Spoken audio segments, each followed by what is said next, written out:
Expliquez-moi un petit peu pourquoi vous êtes venu, qu'est-ce qui vous intéresse dans cette expérience?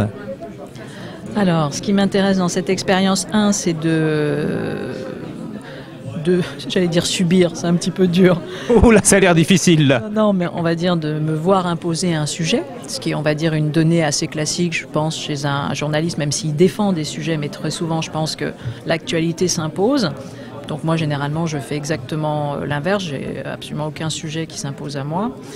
Et voilà, l'obligation d'être dans une rédaction, le fait de manier un peu de collégialité, parce qu'on écrit son article, mais quelqu'un d'autre va le relire, un troisième va le corriger, un quatrième va donner son avis. Donc là aussi, c'est une expérience pas inintéressante. Et puis l'actualité au sens de l'adrénaline, puisque moi, de toute façon, c'est lié aussi au discours de Marine Le Pen, c'est à 15 heures, le bouclage est juste derrière.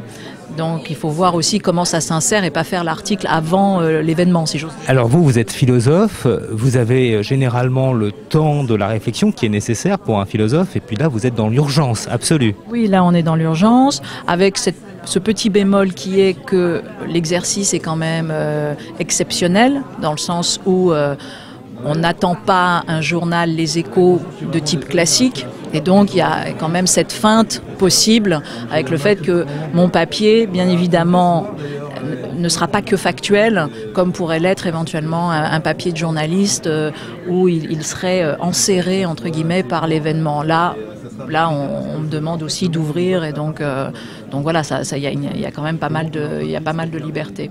Mais c'est vrai que le côté comme ça, voilà, urgence, sujet imposé, événement dans lequel il faut s'insérer, etc. Et puis sujet entre guillemets qu'on n'a réellement pas choisi en l'occurrence, puisque c'est un sujet qui est ni dans mon cercle d'expertise, ni dans mes envies spécifiques, on va dire.